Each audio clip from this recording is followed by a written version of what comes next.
दोस्तों, क्या एक विधवा स्त्री का हृदय प्रेम की अनुभूति से वंचित रह सकता है? क्या एक सन्यासी अपने त्याग और तपस्याओं को प्रेम के आकर्षण से बचा सकता है?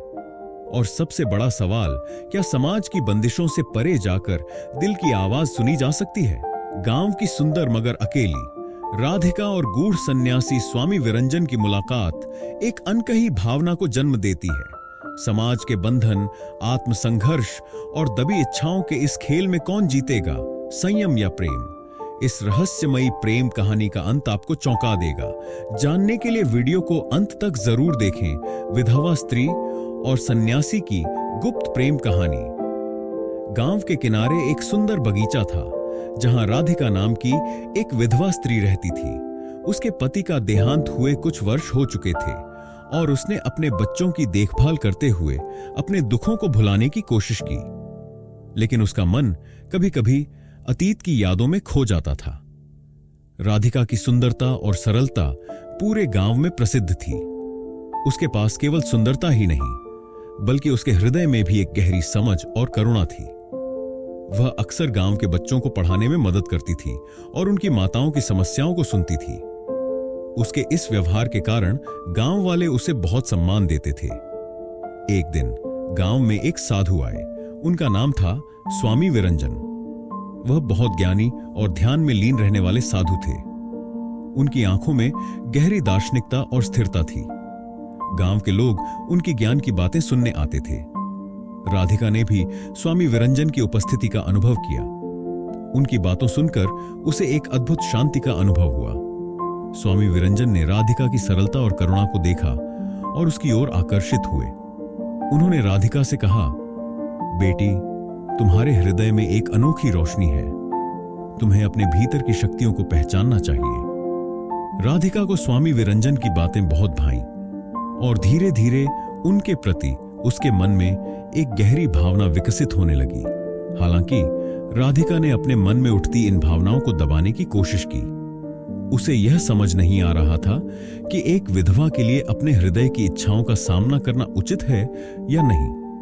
उसने सोचा कि उसके बच्चों का भविष्य सबसे महत्वपूर्ण है और उसे अपनी भावनाओं को भूल जाना चाहिए। लेकिन स्वामी विरंजन की उपस्थिति उसे बार बार अपनी ओर खींचती रही। एक दिन जब राधिका बगीचे में फूलों को पानी दे रही थी, स्वामी विरंजन वहां आए। उन्होंने उसे देखा और कहा, तुम्हारी मुस्कान में एक अद्भुत जादू है बेटी। क्या तुम जानती हो कि तुम कितनी खूबसूरत हो? राधिका ने शर्माते हुए कहा, महात्मन, यह तो आपकी कृपा है। धीरे धीरे उनकी मुलाकातें बढ़ने लगी। राधिका स्वामी विरंजन के साथ अधिक समय बिताने लगी। वे अक्सर बगीचे में बैठकर बातें करते थे, जहां राधिका अपनी समस्याएं और सपने साझा करती थी। स्वामी विरंजन उसे सही मार्ग पर चलने की प्रेरणा देते थे। एक दिन जब राधिका ने स्वामी विरंजन से कहा, महात्मन, मैं अपने बच्चों के भविष्य के बारे में चिंतित रहती हूं। क्या आप मुझे यह बता सकते हैं कि मुझे क्या करना चाहिए? स्वामी विरंजन ने कहा, बेटा, तुम्हारी इच्छाएं और सपने महत्वपूर्ण हैं। तुम्हें अपने मन की सुननी चाहिए और अपने जीवन को आगे बढ़ाना चाहिए। राधिका ने स्वामी विरंजन की बातों को ध्यान में रखते हुए अपने जीवन में बदलाव लाने का निर्णय लिया।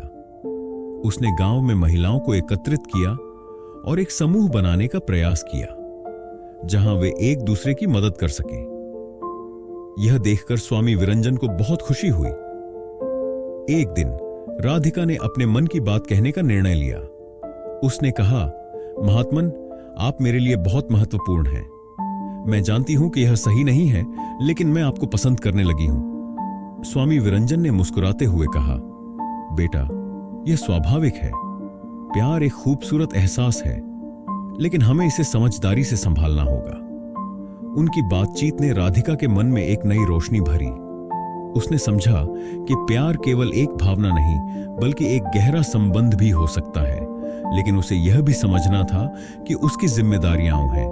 धीरे धीरे राधिका और स्वामी विरंजन के बीच एक गहरा संबंध बन गया। वे एक दूसरे की संगति में सुख पाते थे, लेकिन राधिका का मन हमेशा यह सोचता था कि क्या यह सब सही है? क्या एक विधवा को अपने हृदय की इच्छाओं का पालन करना चाहिए? एक रात जब राधिका अपने बगीचे में बैठी थी, उसने अपनी चिंताओं को स्वामी विरंजन के सामने रखा। महात्मन, क्या मुझे अपने दिल की सुननी चाहिए? क्या यह सही है कि मैं आपको पसंद करने लगी हूं? स्वामी विरंजन ने उत्तर दिया, बेटा, प्यार एक सुंदर भावना है, लेकिन हमें इसे सही संदर्भ में समझना होगा। तुम्हारी जिम्मेदारियां तुम्हारे बच्चों के प्रति हैं। राधिका ने समझा कि उसके बच्चों का भविष्य पहले आता है, लेकिन उसकी भावनाएं उसके लिए एक संघर्ष बन गईं। उसने निर्णय लिया कि वह अपने बच्चों के लिए एक अच्छी मां बनेगी और अपने हृदय की इच्छाओं को पीछे छोड़ देगी। कुछ समय बाद स्वामी विरंजन ने गांव छोड़ने का निर्णय लिया। वह एक और स्थान पर ध्यान करने के लिए जा रहे थे। राधिका को यह सुनकर दुख हुआ, लेकिन उसने अपनी भावनाओं को छिपा लिया। उन्होंने कहा, बेटा, तुम्हारी यात्रा अब शुरू होती है। तुम्हें अपने बच्चों के साथ आगे बढ़ना है। स्वामी विरंजन ने राधिका को उसके हृदय की आवाज सुनने की सलाह दी। उन्होंने कहा, तुम्हें अपने भीतर की शक्ति को पहचानना है। तुम्हारी इच्छाएं तुम्हारे भीतर की महानता का प्रतीक हैं। राधिका ने उनकी बातों को ध्यान में रखा और अपने बच्चों के लिए एक नई राह चुनने का निर्णय लिया। स्वामी विरंजन के जाने के बाद राधिका ने अपने जीवन को फिर से संवारना शुरू किया। उसने अपने बच्चों को शिक्षित किया और उन्हें आगे बढ़ने के लिए प्रेरित किया। उसने अपने भीतर की इच्छाओं को समझा और उन्हें सकारात्मक दिशा में मोड़ दिया। गांव की महिलाएं भी राधिका के कामों से प्रेरित हुईं। उन्होंने मिलकर एक समूह बनाया जहां वे एक दूसरे की मदद करती थीं। राधिका ने समाज में एक सकारात्मक बदलाव लाने की कोशिश की। कुछ वर्षों बाद राधिका ने अपने बच्चों को अच्छे संस्कार दिए और उन्हें सफल बनाने में मदद की। उसने अपनी पहचान बनाई और गांव में एक सम्मानित स्थान पाया। उसकी मेहनत और संघर्ष ने उसे एक मजबूत महिला बना दिया। स्वामी विरंजन की बातें हमेशा उसके मन में गूंजती थीं। उसने अपने हृदय की इच्छाओं को समझा और उन्हें सही दिशा में मोड़ दिया। राधिका ने साबित किया कि प्यार केवल एक भावना नहीं, बल्कि एक गहरा संबंध हो सकता है। इस कहानी से हमें यह सीखने को मिलता है कि अपने मन की इच्छाओं का सामना करना आवश्यक है, लेकिन हमें अपनी जिम्मेदारियों को भी समझना होगा।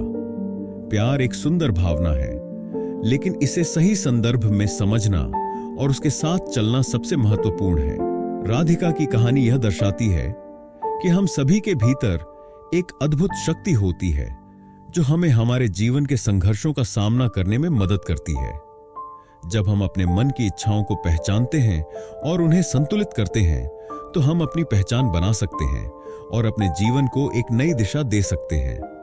दोस्तों, अगर आपको यह वीडियो अच्छा लगा तो इसे जरूर लाइक करें और हमारे चैनल को सब्सक्राइब करना न भूलें।